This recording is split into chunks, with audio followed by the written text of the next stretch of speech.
दोस्तों, हम फिर से लेकर आ चुके हैं आप लोगों के लिए सुबह की सभी ताज़ा और बड़ी खबरें। फटाफट अंदाज में एक एक कर बताएंगे आपको आज देश और दुनिया से क्या बड़ी खबरें निकलकर सामने आ रही हैं। लेकिन उससे पहले दोस्तों एक नजर डालेंगे सुर्खियों पर। प्रधानमंत्री नरेंद्र मोदी के ऊपर जमकर गरजे असदुद्दीन ओवैसी बोले बीजेपी सिर्फ देश में नफरत फैला रही है और कुछ नहीं, अभी चुनाव के बाद नजर नहीं आएंगे ये लोग। वहीं पर अगली बड़ी खबर में हम आपको बताएंगे दोस्तों, दरअसल आपको बताते चले बढ़ गई इजराइल की मुश्किलें। आपको बताते चले हमास को बर्बाद करने के चक्कर में इजराइल हुआ पूरी तरीके से बर्बाद, करोड़ों रुपए का कर्जा ले मारा है। वहीं पर अगली बड़ी खबर में हम आपको बताएंगे दोस्तों, दरअसल आपको बताते चले राहुल गांधी का प्रधानमंत्री के ऊपर बड़ा हमला। बोले प्रधानमंत्री चाहे कुछ भी कहें, दुनिया को पता है सच्चाई क्या है। आपको बता दें मूर्ख वाले सवाल पर राहुल गांधी का तीखा हमला। वहीं पर अगली बड़ी खबर में हम आपको बताएंगे दोस्तों, दरअसल आपको बताते चले अमेरिका में हुई बगावत। 400 एजेंसियों के कर्मचारियों ने जो बाइडेन को लिखी चिट्ठी, कहा फिलहाल तत्काल में रोका जाए इजराइल और हमास युद्ध। बताएंगे क्या बोला है। वहीं पर अगली बड़ी खबर में हम आपको बताएंगे अशोक गहलोत का प्रधानमंत्री के ऊपर हमला। अशोक गहलोत बोले प्रधानमंत्री सिर्फ राहुल गांधी की छवि खराब करने में लगे हैं। उन्होंने अशोक गहलोत ने साफ कहा कि फिलहाल बीजेपी की यही सच्चाई है, वो राहुल गांधी से डरते हैं। वहीं पर अगली बड़ी खबर में हम आपको बताएंगे दोस्तों, गाजा के अल-शिफा अस्पताल में पहुंच गई है आईडीएफ की टीम। जी हाँ, आपको बताया जा रहा है कि फिलहाल यहीं से उनका कमांड सेंटर है गाजा का, हमास का। बताएंगे क्या कुछ है ये पूरा मामला। वहीं पर आपको बता दें कर्नाटक में हिजाब को लेकर बिल पारित कि हिजाब नहीं चलेगा स्कूल में। इसको लेकर भड़के उमर अब्दुल्ला, बोले बीजेपी में जब ये सब कुछ होता था तो कोई आश्चर्य की बात नहीं थी, लेकिन अब कांग्रेस में ये सब कुछ हो रहा है, इसके बारे में सोचना चाहिए, कांग्रेस को तत्काल में फैसला वापस लेना चाहिए। बताएंगे क्या कुछ है मामला। वहीं पर अगली बड़ी खबर में हम आपको बताएंगे दोस्तों, आपको बताते चले बीजेपी के ऊपर जमकर गरजते हुए नजर आए कमलनाथ बोले मध्य प्रदेश में कांग्रेस की सरकार आएगी 2/3 से। बताएंगे क्या कुछ बोला है। तो तमाम खबरें फटाफट अंदाज में देंगे, एक एक कर देंगे। फिलहाल चलिए बढ़ते हैं सबसे पहली और सबसे बड़ी खबर की ओर। दरअसल दोस्तों आपको बताते चले गाजा के अल-शिफा अस्पताल में घुस गई जो है इजराइल की आईडीएफ की टीम। आपको बताते चले बताया जा रहा था हमास का यहाँ पर कमांड सेंटर है, लेकिन जैसे ही दोस्तों इजराइल के लोग घुसे, हमास ने कई लोगों को जो यहाँ पर लेटा दिया। जी हाँ, आपको बताते चले हमास ने ताबड़तोड़ हमले किए, जिसके बाद इजराइल की बोलती बंद हो गई है। दरअसल हुआ कुछ यूं था कि कल की तारीख में आईडीएफ की टीम जो है वो अल-शिफा अस्पताल तक पहुंच गई। बताया जा रहा था अस्पताल पूरा खाली है। ये कहा गया, इजराइल की तरफ से दावा किया गया कि अल-शिफा अस्पताल के नीचे हमास ने अपना कमांड सेंटर बना रखा है। आपको बताते चले जैसे ही वो लोग वहां पर पहुंचे तो हमास की टीम ने भी हमला कर दिया।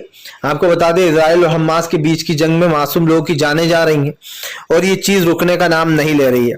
जहां एक तरफ हमास ये पूरी कोशिश कर रहा है कि वो वहां तक पहुंचे, इजराइल के लोगों को रोक ले, तो वहीं दूसरी तरफ दोस्तों इजराइल जो है वो आप समझिए मासूम फिलिस्तीनियों की जान लेकर किसी भी तरीके से वो गाजा पर कब्जा करना चाहता है।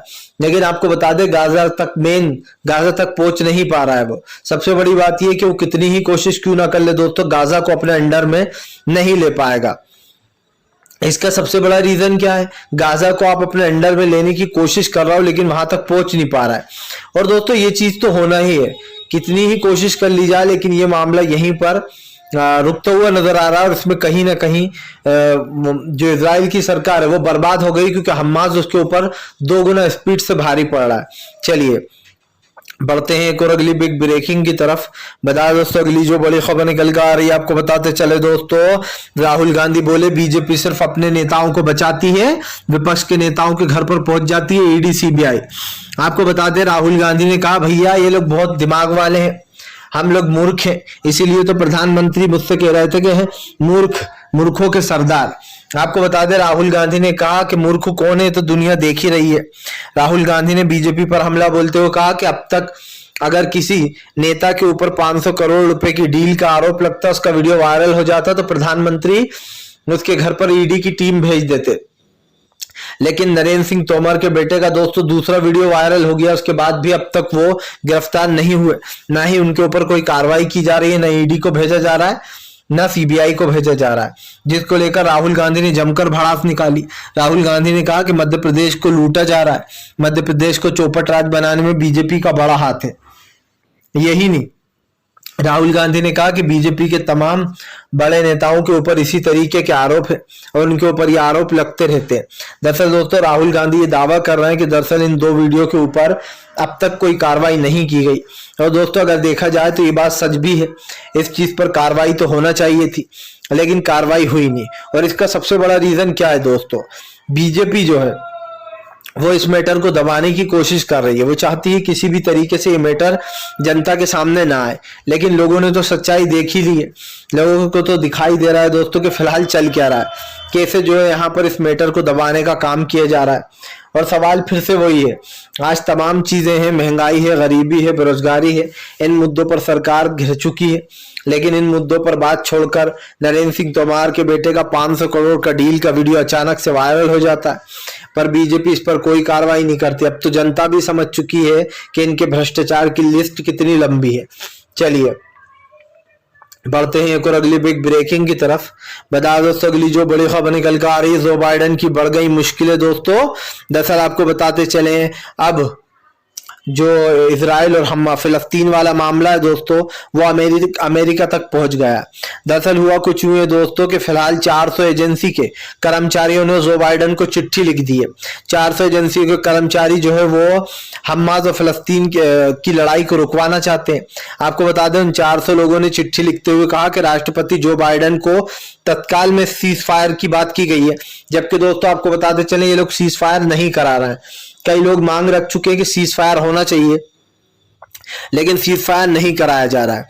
राष्ट्रपति जो बाइडेन को तत्काल सीज फायर की मांग करते हुए कहा कि इजराइल के बंधकों और ढंग से हिरासत में गैर कानूनी ढंग से हिरासत में लिए गए फिलिस्तीनियों की तत्काल रिहाई सुनिश्चित करके वर्तमान संघर्ष को कम करने की आह्वान करनी चाहिए। उन्होंने कहा इतना ही नहीं बल्कि पानी, ईंधन, बिजली और अन्य बुनियादी सेवाओं की बहाली और गाजा पट्टी को पर्याप्त मान्य सहायता मुहैया करानी चाहिए। आपको बता दूं, इस वक्त अगर सबसे ज्यादा कोई परेशानी में तो गाजा के लोग हैं। गाजा के लोग दोस्तों न इधर जा पा रहे हैं न उधर जा पा रहे हैं, उनकी मुश्किलें बढ़ती चली जा रही हैं। यही कारण है जो हर कोई गाजा पट्टी के लोगों को सपोर्ट करता हुआ नजर आ रहा है। फिलिस्तीन में अचानक से ये सब कुछ नहीं हुआ है, फिलिस्तीन में कई लंबे अरसे से ये सब कुछ होता चला आ रहा है और इसी चीज को लेकर ये सारी बातें बोली गई हैं। आपको बताते चलें, अभी भी ये मैटर काफी लंबा है, इस मैटर पर कम से कम बैठकर बात होना चाहिए। फिलिस्तीन और इजराइल की लड़ाई को रुकवाना चाहिए, लेकिन दोस्तों हमास और इजराइल की जंग रुकने का नाम ले नहीं रही है, क्योंकि जाहिर सी बात है दोस्तों, नेतन्याहू ने कहीं ना कहीं मानवता का गला घोटा है और जिन लोगों के ऊपर भी ये कार्रवाइयां हो रही हैं वो कहीं ना कहीं गलत है। मुझे ऐसा लगता है इस चीज को रुकना चाहिए और जानबूझकर जो चीजों को बढ़ावा दिया जा रहा है उस पर रोक लगनी चाहिए। चलिए बढ़ते हैं एक और अगली बिग ब्रेकिंग की तरफ। बताया दोस्तों अगली जो बड़ी खबर निकल कर आ रही है, आपको बताते चले दोस्तों, प्रधानमंत्री नरेंद्र मोदी के ऊपर गरजे संजय रावत। संजय रावत बोले प्रधानमंत्री जिस पद पर है उन्हें उसकी गरिमा रखना चाहिए। राहुल गांधी इस देश के बड़े नेता, उनके बारे में ऐसे शब्दों का यूज बहुत ही अपमानजनक रहा। दरअसल दोस्तों प्रधानमंत्री ने अपने एक बयान में कहा कि कल एक मूर्खों के सरदार आए थे, वो कह रहे थे कि फिलहाल हर चीज पर मेड इन चाइना लिखा रहता है। दरअसल दोस्तों राहुल गांधी ने मध्य प्रदेश में एक भाषण दिया था जिसमें उन्होंने कहा था कि हर चीज में मेड इन चाइना ही क्यों लिखा रहता है, शर्ट के पीछे, मोबाइलों के पीछे कभी ऐसा हुआ है made in Madhya Pradesh, made in ये मतलब इंडिया का नाम कभी क्यों नहीं लिखा रहता, हर चीज चाइना से क्यों होती है एक्सपोर्ट। इसी बात पर प्रधानमंत्री राहुल गांधी को घेरा और कहा कि एक बुद्धिमानी नेता आए थे कल, कांग्रेस के बहुत बुद्धिजीवी हैं वो, उन्होंने कहा था कि फिलहाल जो मेड इन वो क्यों नहीं लिखा रहता। तो प्रधानमंत्री ने कहा अरे मूर्खों के सरदार, इंडिया इतनी तरक्की कर रहा है लेकिन तुम लोग इंडिया का नाम नहीं लोगे। बस इसी बात पर भड़क गए संजय रावत। संजय रावत ने प्रधानमंत्री को निशाने पर लेते हुए कहा कि प्रधानमंत्री की भाषा बिल्कुल रोड छाप लग रही थी, जैसे रोड छाप लोग यूज करते हैं। उन्होंने कहा कि प्रधानमंत्री को ऐसी भाषा का यूज नहीं करना चाहिए, खास करके राहुल गांधी के लिए, क्योंकि राहुल गांधी इस देश के दोस्तों बड़े और भव्य नेता है। जाहिर सी बात है कल को जब आप इस देश के प्रधानमंत्री नहीं रहोगे, कांग्रेस से कोई पीएम बनेगा तो देखना आप ऐसी भाषा का यूज नहीं होगा, क्योंकि दोस्तों शायद कांग्रेस के लोगों को पता है कि हमें कब क्या बोलना है, कौन सी भाषा का यूज करना है, लेकिन बीजेपी के नेताओं को ये नहीं पता है। और खास करके हमारे देश के प्रधानमंत्री अगर ऐसी बात करें तो दोस्तों बड़ी तुच्छी और छोटी बात लगती है। चलिए बढ़ते हैं एक और अगली बिग ब्रेकिंग की तरफ। बता दोस्तों अगली जो बड़ी खबर निकल कर आ रही है आपको बताते चले दोस्तों, कर्नाटक में एक बार फिर से उठ गया हिजाब वाला मुद्दा। एक बिल पारित किया गया है दोस्तों, उस बिल में कहा गया है कि स्कूल में ड्रेस कोड के साथ आप हिजाब नहीं पहन सकते, जिसके बाद बवाल खड़ा हो गया।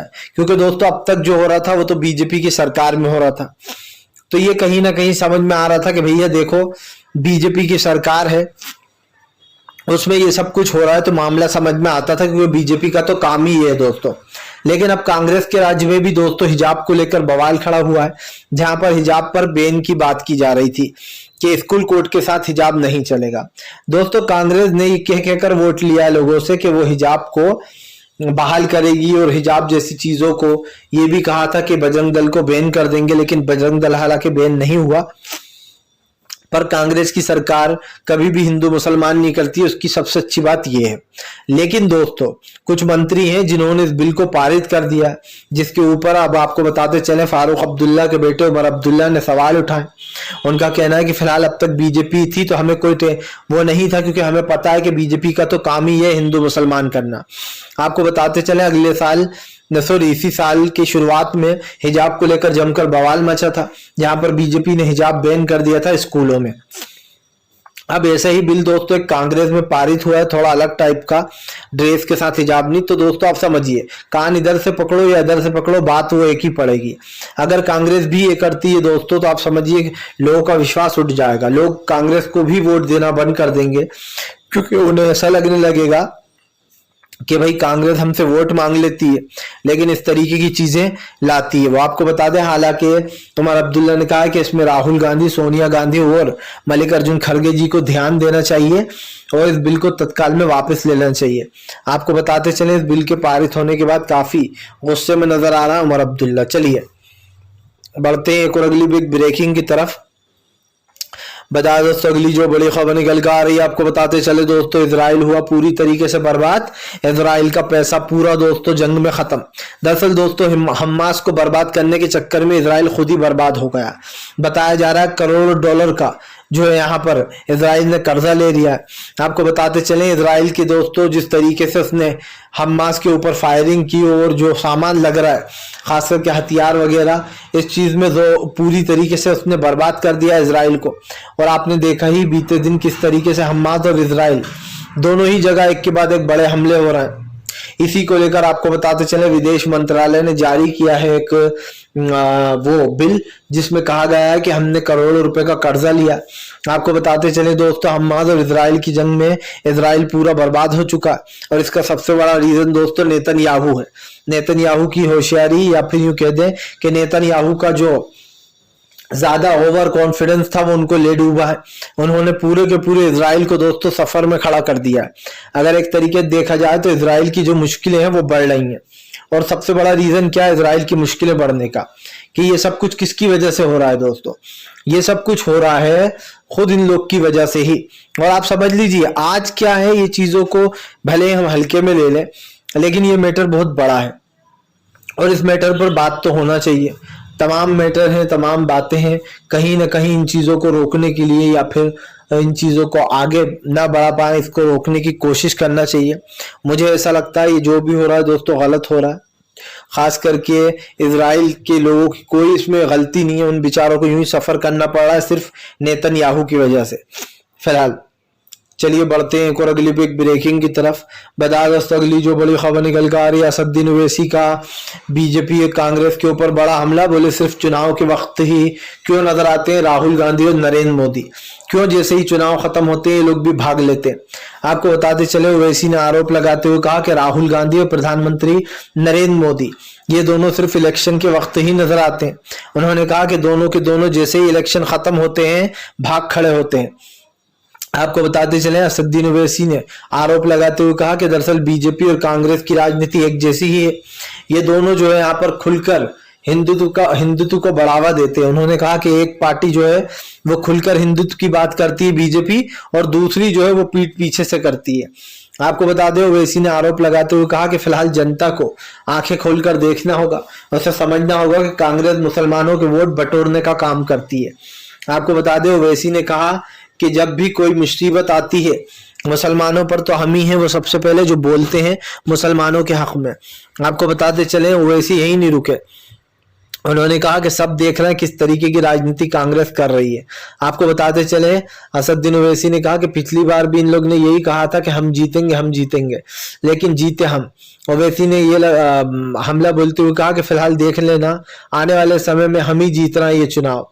आपको बताते चले, उन्होंने साफ कहा कि तेलंगाना में हमारी सरकार बनेगी और यहाँ पर बीजेपी और कांग्रेस कहीं पर नजर नहीं आने वाली। लेकिन दोस्तों, मुझे समझ में नहीं आ रहा है क्या रीजन है, किस वजह से बोला जा रहा है। अरे आए या नहीं आए उससे आपको क्या करना, आपको क्या रीजन लेना है। और मुझे तो ऐसा लग रहा है कि भैया इस मैटर पर अगर बात की जा रही है दोस्तों, तो कुछ अजीब और गरीब बात नहीं है कि आप इस चीज का दावा कर दो कि भैया हमारी सरकार बन रही है। मतलब अजीब है ये चीज, कुछ दिमाग से परे है कि कांग्रेस को वोट मिल रहा है तो बन रही है, लेकिन वैसी कोई बात पसंद नहीं आ रही कि वहां पर कांग्रेस की सरकार बनेगी तेलंगाना में। चलिए बढ़ते हैं एक और अगली बिग ब्रेकिंग की तरफ। बता दोस्तों, अगली जो बड़ी खबर निकल कर आ रही, दरअसल दोस्तों आपको बताते चले हैं, प्रधानमंत्री नरेंद्र मोदी के ऊपर फायर हुए अखिलेश यादव, बोले पिछड़े और दलितों के खिलाफ है बीजेपी, ये लोगों ने कभी भी दलित और पिछड़ों के साथ नहीं दिया। अखिलेश यादव का कहना है कि फिलहाल प्रधानमंत्री नरेंद्र मोदी को जातीय जनगणना से दिक्कत है, इसीलिए वो जातीय जनगणना नहीं कराते। अखिलेश यादव ने बीजेपी को निशाने पर लेते हुए कहा कि फिलहाल बीजेपी जातीय जनगणना के खिलाफ है। जब कांग्रेस की बात की गई तो अखिलेश कांग्रेस के ऊपर भी फायर हो गए। उन्होंने कहा कि फिलहाल कांग्रेस भी बीजेपी से मिली हुई है, मतलब कि उनकी तरह ही सोच है उसकी। उन्होंने कहा कि फिलहाल इंडिया गठबंधन तो वैसा का वैसा ही है, लेकिन कांग्रेस बदली हुई है। आपको बताते चले, अखिलेश यादव ने कहा कि फिलहाल अगर ओबीसी या फिर जाति जनगणना की इतनी बात है तो कांग्रेस ने उस वक्त क्यों नहीं कराई जब वो सत्ता में थी। आपको बताते चले, अखिलेश ने कांग्रेस को ही घेरने का काम किया है, और ये वो पहली बार नहीं कर रहा है। जब से इंडिया गठबंधन बना है तब से जो है यहाँ पर दोस्तों इस तरीके की अखिलेश बातें कर रहे हैं।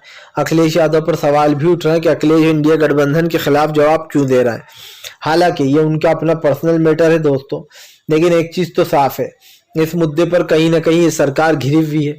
और सीधी सी बात ये है कि ये मैटर कौन सा है दोस्तों जिस मैटर पर आप बार बार बात कर रहे हो। कहीं ना कहीं इन मुद्दों को लेकर सरकार की जो नीतियां हैं वो लोगों की समझ से परे हैं, और मुझे ऐसा लगता है कि सरकार को इस मुद्दे पर दोस्तों बात भी करना चाहिए। तमाम जो चीजें चल रही हैं उसको लेकर कहीं ना कहीं आज जनता परेशान है, और जनता ये सवाल पूछती है, आप एक बार नहीं बार बार पूछती है। तमाम चीजों को रोका जा रहा है, तमाम चीजें जो है यहाँ पर बदली जा रही हैं। देश में नाम बदलने की राजनीति चल रही है, कट्टरता हिंदुत्व वाली दोस्तों, और ये अभी भी चल रहा है। कई जगहों के नाम अभी बदले जा रहा है। चलिए बढ़ते हैं एक और अगली बिग ब्रेकिंग की तरफ। बता दोस्तों, अगली जो बड़ी खबर निकल कर आ रही है आपको बताते चले दोस्तों, सुप्रेशन नेत ने बीजेपी को घेरा। सुप्रेशन नेत बोली बीजेपी के नेता 500 करोड़ के घोटाले कर रहे हैं, लेकिन प्रधानमंत्री जो है उनके घर पर सीबीआई और ईडी को नहीं भेजेंगे। आपको बता दें, सुप्रेशन नेत ने आरोप लगाया कि बीजेपी सिर्फ उनके घर पर ही सीबीआई और ईडी को भेजती है जो लोग नॉन बीजेपी वाले होते हैं, और खुद बीजेपी वाले अगर ये घोटाले करते हैं तो उनको नहीं भेजा जाता। दोस्तों सवाल क्या है, सवाल सीधा सा है, भारतीय जनता पार्टी इस वक्त अपनी राजनीति को बचाने में लगी हुई है, और उसकी राजनीति क्या है, उसकी राजनीति एक ही दोस्तों कि हम किसी तरीके से 2024 में वापस सत्ता में आए और फिर से हम वही करें, लोगों के दिमाग में मंदिर मस्जिद घुसेड़ दें, हिंदू मुसलमान कर दें। जबकि आप देख लेना हर राज्य में बीजेपी बुरी तरीके से चुनाव हार जाएगी। इसका सबसे बड़ा रीजन क्या है कि यहाँ पर जनता अब समझ चुकी है कि बीजेपी सिर्फ गेम खेल रही है, और इस गेम के पीछे कौन है। फिलहाल अगर आपको हमारा वीडियो समझ में आया दोस्तों तो ज़्यादा इस वीडियो को लाइक कीजिए, चैनल पर पहली बार आए सब्सक्राइब कीजिए, ताकि ऐसे वीडियोस आपको आगे भी मिलते रहे, और हम आपके लिए बिल्कुल लाते हैं सच्ची और बिल्कुल सही खबरें जो गोदी मीडिया आप तक नहीं पहुंचाता वो हम पहुंचाते हैं। इसीलिए हमारे चैनल को